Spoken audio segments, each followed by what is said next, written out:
Good morning mga kagala. Today, Friday po ngayon, 8:11 AM.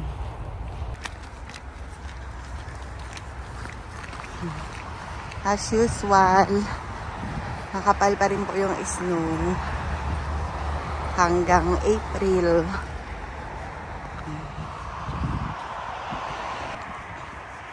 Last pasok ko to kagala ngayong week na to. Week 2. Next week, week 3.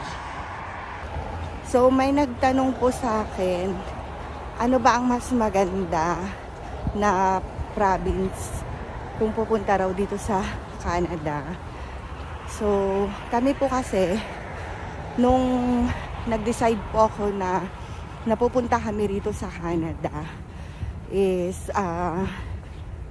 nag-agent po ako. Naalala niyo po ba nung may election po doon sa Zambales 2021 election. So nagpadala po doon yung isang candidate ng representative. Alam niyo na yung mga strategy nila para mas maraming ma-attract na tao. Mag-ingay yung pangalan nila, parang ganun. Nagpadala po sa Subic ng agency. Papangalanan ko po siya kasi marami na rin akong mga nabasa mga news about sa kanila. So para ma-aware ko po kayo dun sa agency na yun. So Pinoy Care Visa. Pinoy Care Visa Agency po yun. Bali ang brand ambassador na kinuha nila para ma-promote yung agency nila na yun is si Boy Abunda. Ayun. Then marami actually, kasi Zoom meeting lang yun noon, maraming umattend na taga Zambales at ako nga, isa na ako doon.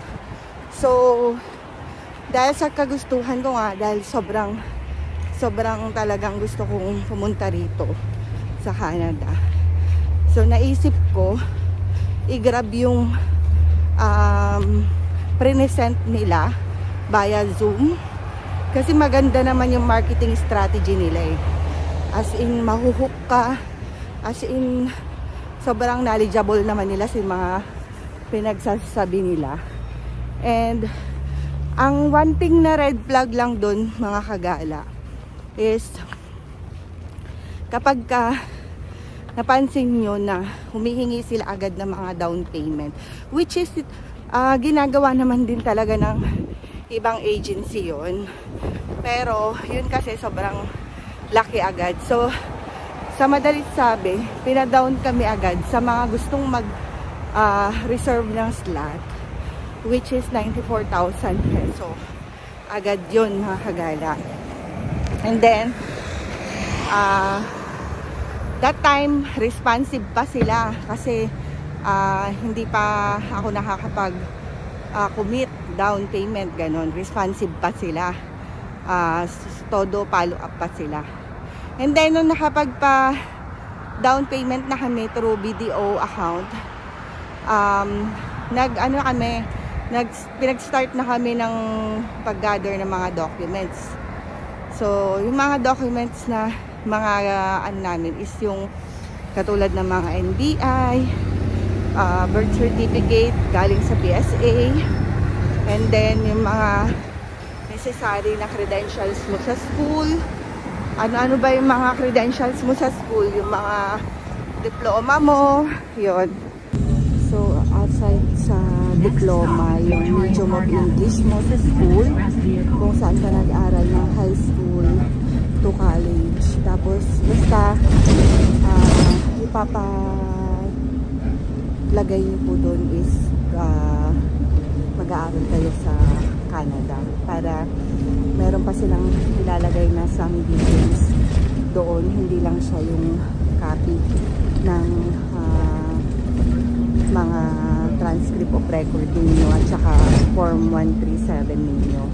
So meron po kasi ilalagay doon na mag-aaral kayo sa Tapos ipapapirma ko pa po yun sa directives. Nandito ako ngayon kagala sa bus at medyo marami ng tao. Inagahan ko po para hindi ako malate sa school.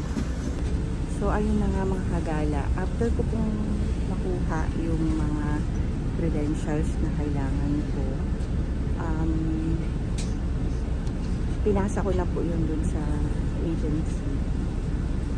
Kaya lang, isa pang red flag doon is nung nagpasa na kami lahat ng kailangan namin, including insurance namin sa Pilipinas, is nag-reply sila, parang redundant. So, parang automative, ano siya, auto-reply yung nagre-reply sa amin noon. So, ako, nagtaka ako kasi para sa akin, bakit redundant yung reply nila? So, parang medyo nag-doubt na ako.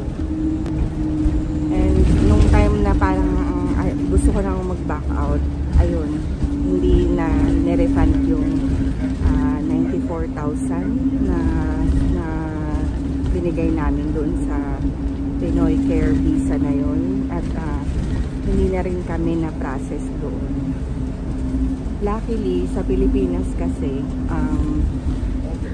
kung tatanungin nyo kagala kung anong mode or anong way yung ginawa ko, bakit nandito pa rin ako. So, syempre dahil nga gusto kong pumunta dito.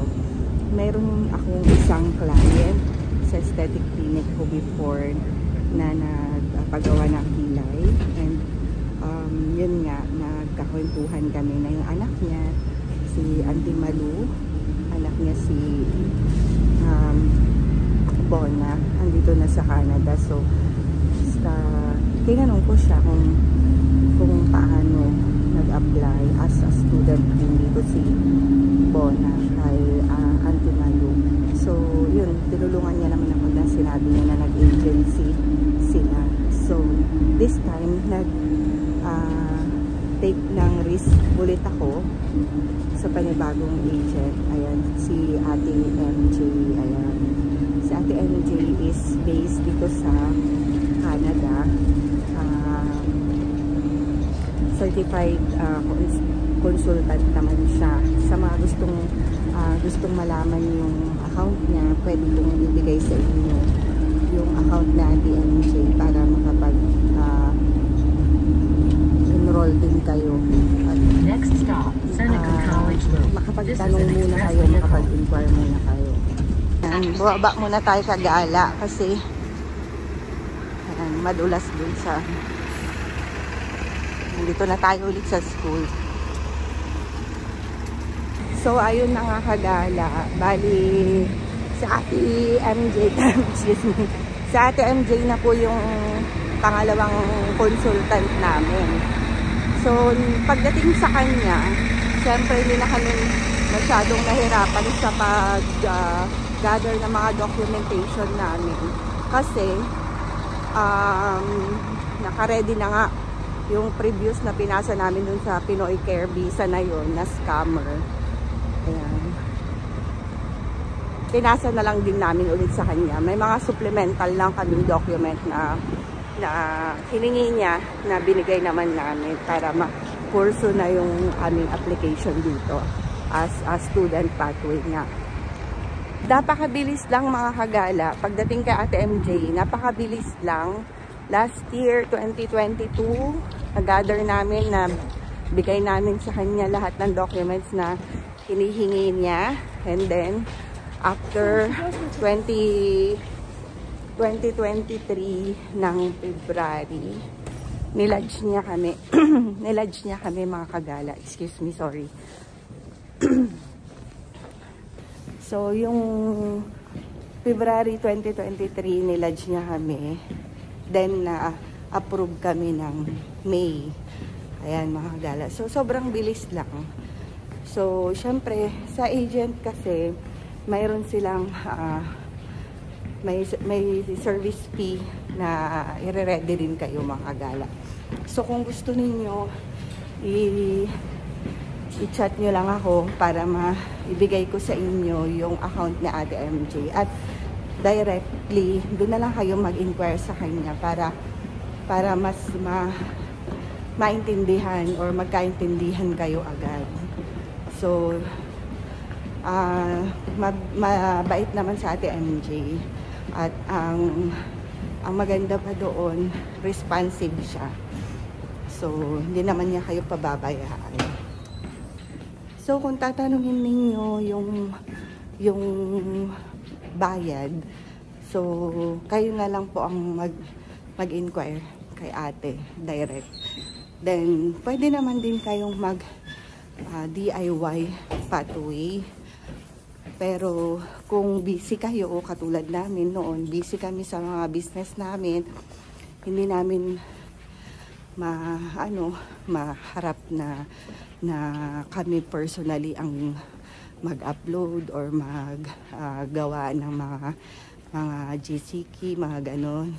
So, it's better na mag-agent na kayo kung afford nyo naman. Ngayon, kung tight po yung budget ninyo at hindi nyo afford at nanghihinayang kayo sa pangbayad nyo ng consultant or ng agent, sinasuggest ko na mag-DIY na lang kayo. Kasi pag nag-DIY naman kayo, madali lang naman. Ayan. So, ano ba ang gagawin ninyo? Thank you. Ano bang gagawin ninyo pag nag-DIY kayo? So, pupunta lang kayo dun sa website ng Canada government. So, yun. Marami naman ng tutorial sa YouTube kung paano kayo makakapunta or mag-DIY. So, i-search nyo na lang, mga kagala. Ayan. So, papunta na tayo sa locker ko. So, yun lang. Pwede kayong mag-DIY. Pwede rin kayong mag-agent kung gusto ninyo. So, ayun nga mga kagala. Mas makakatipid naman talaga kayo kapag nag-DIY po kayo. Ayan, especially kapag marami kayong pupunta rito, may mga anak kayong kasama. Ayan, para yung ipabayad nyo sa agent ninyo, pwede nyo pambili na lang ng ticket ninyo. Ayan. Pero kung busy po kayo kagaya namin mga kagala, before, busy kami dahil sa business namin dyan sa Pilipinas, is nag-agent na lang po kami. Oh my God. Okay. I'm not wearing Yeah, I'm doing that. Hi, mga kagala. This is my classmate, Esther, from Esthetician Program. From what? I'm from Nigeria, Africa. From Nigeria, Africa. Bye! Bye!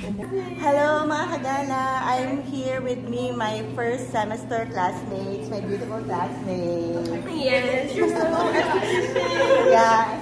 Yes!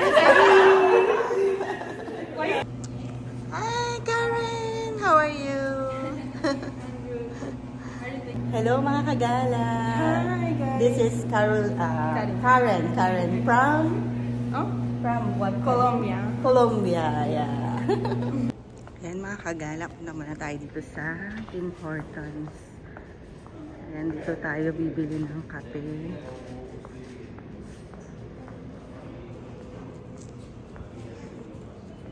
Dito rin pala yung mini Seneca Campus Store, kung saan pwede kang bumili ng mga books, mga locker, padlock, tsaka mga ibang mga pwedeng gamitin sa school. Ayan, pila muna tayo kagala. So, about naman doon sa bakit kami dito sa Toronto, mga kagala, na nagpunta or bakit ako dito nag-aral. Dito kasi nakabase si Ate MJ, yung aking consultant. So, depende sa inyo. Isa rin yun sa mga dapat ninyong gawin kapag kayo ay nagpa-plan na pumunta rito mag-aral sa Canada. Kailangan piliin nyo yung province na gusto nyo talaga na pag-aralan. So, ano-ano ba yung mga dapat natin i-consider kapag tayo ay namimili ng province?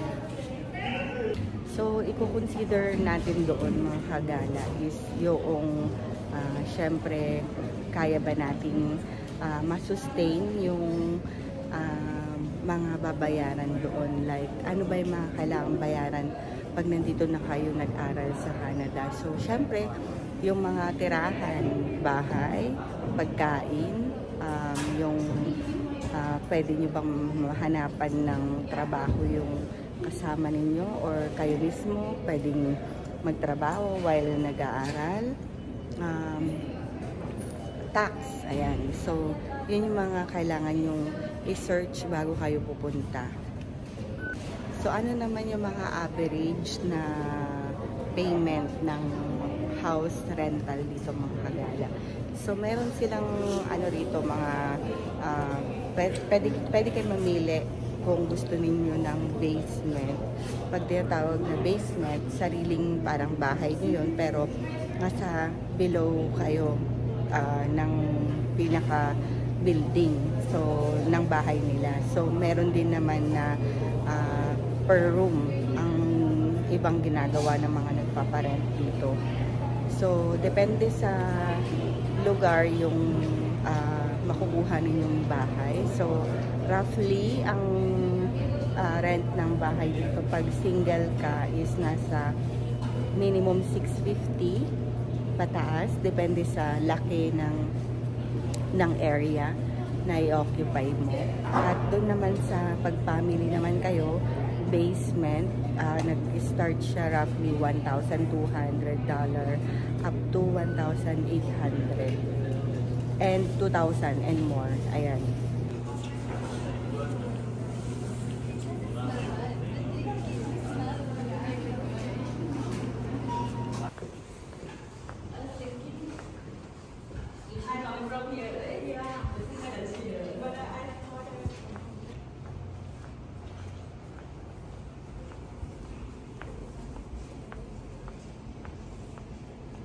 Dito tayo ngayon sa cafeteria, mga kagala. Sobrang luwag ng cafeteria. And may market pa.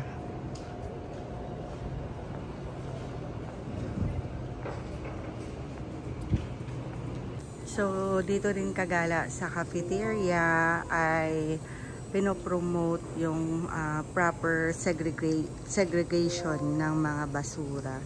Ayan.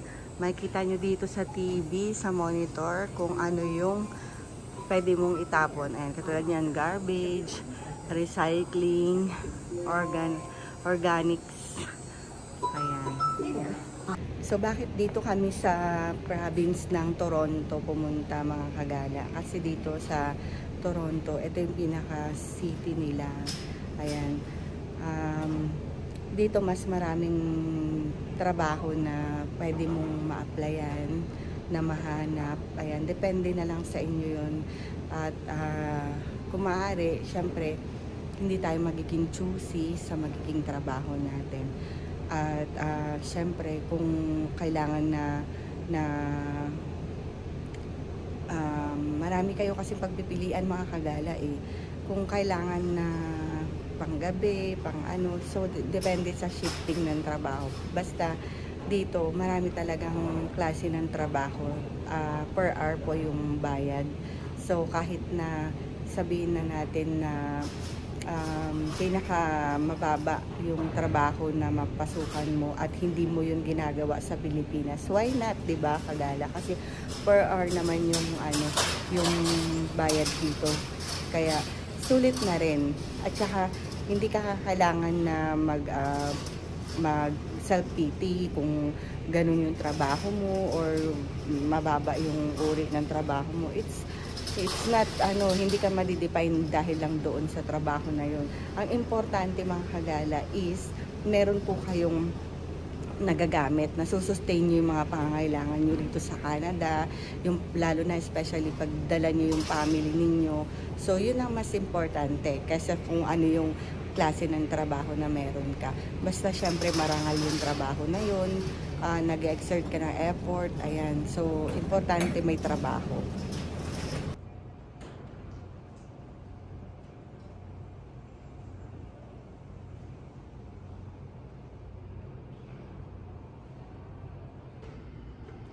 Ayan, nandito tayo ngayon kagala sa cafeteria. At ito muna yung kakainin natin for today na breakfast hanggang lunch na po ito. Ayan, kape. Para magising tayo ang ating alertness. Ayan mga kagala, andito tayo ngayon sa cafeteria, nakaupo. At kakain nga tayo nitong almusal at tanghalian ko na. At nasa likod natin ay ang mga puro ice. So ayun nga kagala, ang pinag-uusapan natin ngayon is yung mga titirahan nyo rito sa Canada. So kung mayroon kayong relatives na matitirahan dito, is malaking support na po yun sa mga gastusin nyo rito sa Canada. Pero kapag wala po, expectin nyo na yun yung mga babayaran nyo monthly. So i-multiply nyo na lang po yun mga babayaran nyo sa bahay sa 41. Ayan. So kung halimbawang may kasama naman po kayong asawa ninyo, pwede po naman silang magtrabaho dito as open work permit. And ano ba yung mga dadatnan nyo rito mga trabaho? Wag po natin i-expectin na kapag halimbawa, like for example, yung asawa ko, electrical engineer siya, and doon sa Pilipinas ay trabaho niya sa shipbuilding. So hindi yung level niya doon, hindi dito pagdating ina-expect nyo ganun, hindi po ganun. So meron pong ano rito, kailangan na license ka muna bago ka makarating dun sa mga ganong level.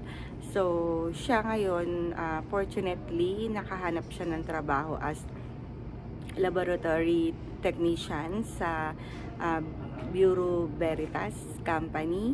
Ayan, sa Mississauga po yun nakalocate. So ang kagandahan po dun is noon pa lang pala pagpunta namin dito is sinearch niya na yun, at yun talaga yung gusto niyang company na pasukan kahit nung hindi pa kami magkakilala, kahit binata pa siya. So luckily natanggap naman po siya doon, at ayun, nakapagtrabaho naman na po siya ng full time. Ayan, yung kagandahan po kasi sa full time na pagtatrabaho ng open work permit na husband ninyo, kung kayo ba ay pupunta rito, after 1 year, mayroon pong opportunity na pwede po kayong mag-apply na ng PR after 1 year. So, tulad namin, after 1 year, itatry na namin na mag-apply ng PR. Kung hopefully, kung makapasa po kami sa requirements, ayan, so maganda po. Dalawa po kasi yung option na pwede namin gawin para makapag-apply kami ng PR application dito. So, una yung husband ko nga, at pangalawa yung ako. After ko graduate at after ko makapagtrabaho dito sa Canada, in line doon sa course na kinuha ko as esthetician. So, pag nag-work na ako as PGWP, Postgraduate Work Permit, 3 years yung ibibigay sa akin after ko mag-apply sa government ng Canada. And kapag nakapag-work na ako na related doon sa course ko as esthetician, pwede na ako mag-apply ng PR application. So, anong mangyayari kapag ang in-apply ko naman na trabaho is hindi align doon sa pinag-aralan ko? Well, doon sa mga most na nababasa ko, hindi po na-approve yung kanilang application. Then, meron din naman mga isolated case na na-approve po yung mga application ng iba. So, depende po siguro sa humahawak din ng application doon sa PR nyo. So, yun yung mga kailangan nyong malaman mga kagala para pagpunta nyo rito, may idea na po kayo. At isa pa po, dun sa mga anak ninyo na dadalhin nyo dito, isa yung mga credentials din nila, isasama nyo rin na kukunin para pagka pumasok po sila dito, isasubmit po ninyo yung mga credentials niya, yung work permit ng asawa, at saka yung sa student. Ayan, na nanggaling po doon sa immigration. Ayan, pagdating po nyo kasi dito, doon muna po kayo papasok sa immigration. Bubusisiin muna nila yung lahat ng mga dala ninyong mga documents kung ito ba ay hindi fake. Ayan. So, pag after nun, bibigyan po kayo ng parang malaking A4 size na coupon band, which is na ando doon na yung parang permit ninyo to entry in Canada.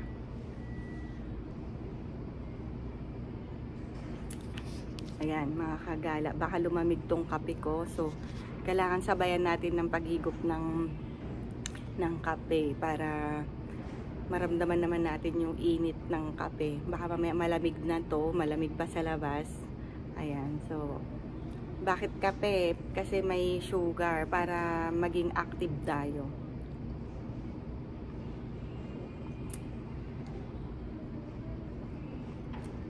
So ano pa po ba yung dapat nating bukod sa bahay? Yung mga grocery. Ayan. Sa pinaplan po natin yung grocery natin, mga kagala. Like for example, kami, I see to it na ang nagagastos ko lang is nasa $150 a week. Ayan. So, times 4 mo yun. So, yun yung makukonsume namin every month. So, roughly nasa $600 po yung 1 month na namin yun. So, yung mga lang yun, mga necessity na at saka yung mga essentials na mga kailangan lang namin sa tulad ng pagkain, mga ganon. So, yung mga shampoo, mga toothpaste, matagal naman natin makukonsume yun. Ang importante lang talaga yung binabaon ng asawa ko, yung binabaon ng anak ko, ayun. So, ako kasi medyo nagda-diet, kaya medyo nakakatipid din po kami. Isa sa mga tipid namin na yun.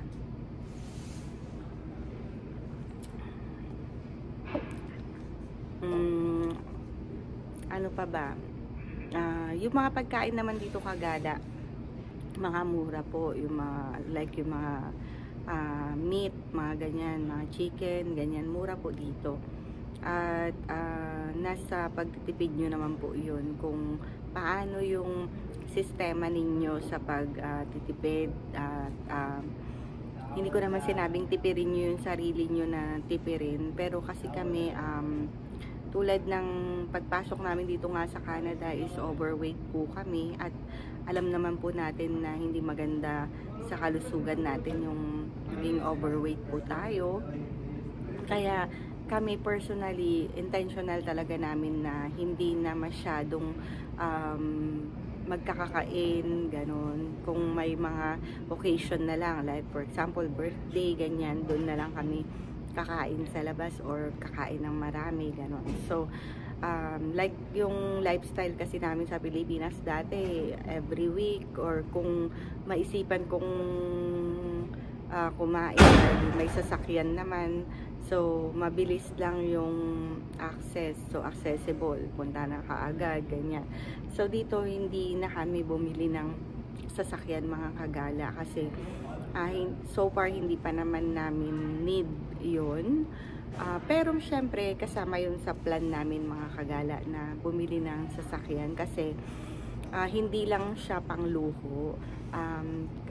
Plan kong bumili ng sasakyan, at gusto ko siyang pang income. Like, ano ba yung pwedeng ipasok natin as income sa sasakyan pag in case bumili ako or bumili kami ng sasakyan.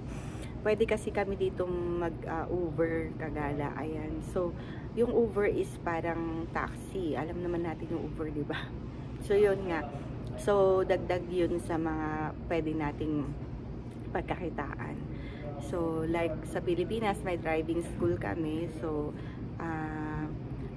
ako din is mahilig naman din akong kahit anong skill or kung ano man yung pwedeng pagkakitaan. Ganun kasi dapat mga kagala. Hindi po tayo magsisettle lang sa kung ano. Pag nandito po tayo sa Canada, kasi ang pinag-uusapan po dito is dollar. Dollar po kasi yung mga gagastusin. So, dapat ang ano natin, mindset natin is hanggat meron tayong pwedeng pagkakitaan na legal naman at ano naman siya, gawin po natin kasi yun nga, equivalent kasi ng peso, yung let's say piso is 41 pesos na. So, ganun po kagala yung ang tawag dito, convert. Ayan, yung convert mo ng pera. So, kung mapili ka, so, paano tayo mabubuhay? Kaya dito mga kagala, marami po tayong matututunan pagka tayo ay nandito na sa ibang bansa. Ayan. So, marami rin tayong mga inalis na mga unnecessary mga dati nating ginagawa, like for example yung bili ka ng bili na hindi naman kailangan. Pagka ayun nga, katulad mo sa isang vlog ko ng wants versus needs. Okay, so dito naman mga kagala, nagkakaedad na tayo. Ayan, hindi na kumbaga tapos na tayo sa mga stage na parang gusto ko niyan, gusto ko niyan, gusto ko niyan. So, tapos na tayo sa mga ganong stage ng buhay natin. Ang iniisip na lang natin ngayon, katulad namin, ako, ang most of the time, ang iniisip ko is yung long term, yung ano namin, yung paano kami kapag kami nag-retired na, ayan, ganyan. Kung paano kami kapag hindi na namin kayang magtrabaho. So, yun yung mas nakapokus ako mga kagala, na doon ako nagko-concentrate at nag-invest ako doon sa mga ganon. Hindi na sa mga kailangan ng brand new shoes, brand new ganyan, brand new clothes, ganyan.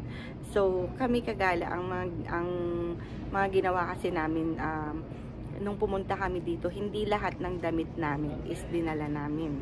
Ayan, so, ang mga dinala lang namin is yung mga for the meantime lang na magagamit namin in couple of months. Kasi, yun nga, katulad sa church, pag nag-church kami, ayan.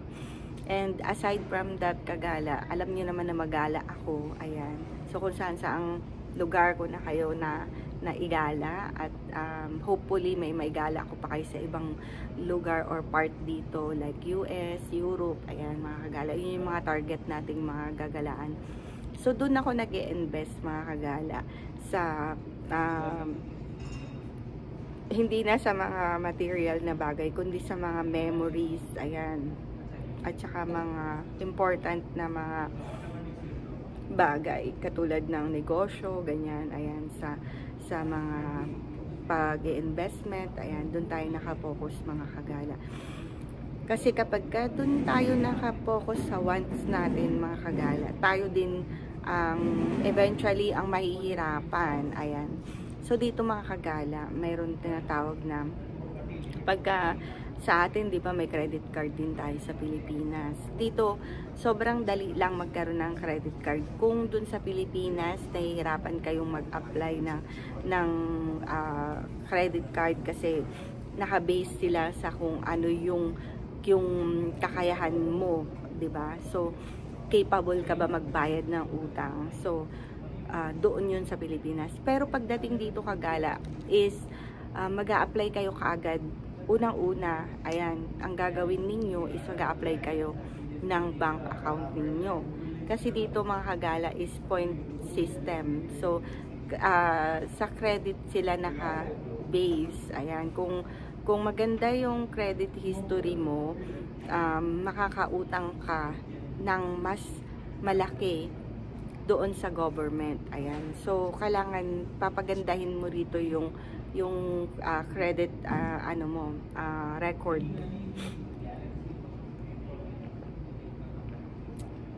Ayan. Kung sa Pilipinas, dapat may business ka, dapat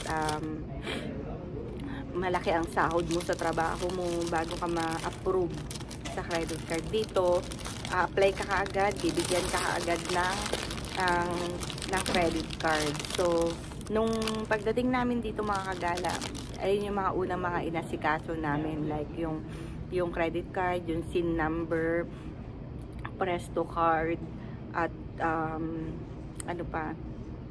yung license namin. Ayan. So, yun yung mga inasikaso namin. Then, ang napili naming bank is CIBC. Ayan. Pero marami kayong pagpipilian dito kagala na mga bank na depende na sa inyo, prepared ninyo kung yun ba yung gusto ninyong kunin na bank, nasa sa inyo na yun. Pero i-offer kayo kaagad ng debit card at saka credit card. At ayun, pag nag-open kayo kagala, 1 week to 2 weeks matatanggap nyo na yung debit card ninyo pag nag-open kayo, and yung credit card ninyo.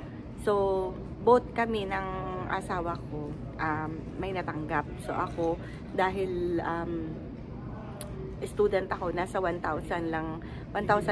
yung Canadian dollar yung limit ko.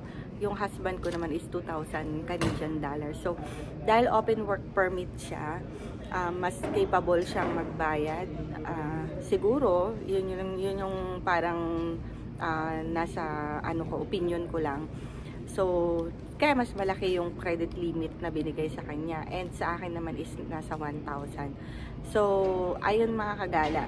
Ang ginagawa namin doon para gumanda yung credit record namin, para tumaas siya, yung mga grocery namin, instead na i-cash namin or i-debit card namin ng payment, doon namin pinapadaan sa credit card. Ayan. Tapos, dito kagala, ang maganda pa dito. Kaya, kapag dahil nga maganda rito yung credit system nila, pwede kang matempt na mangutang or umutang ng mababaon ka sa utang kung hindi mo kokontrolin. Kasi dito mga kagala, hindi siya kagaya sa Pilipinas na kapag ka ikaw ay nangutang in a month, halimbawa nasa 50,000 yung nautang mo, in a month, kailangan mabayaran mo rin yun ng buo.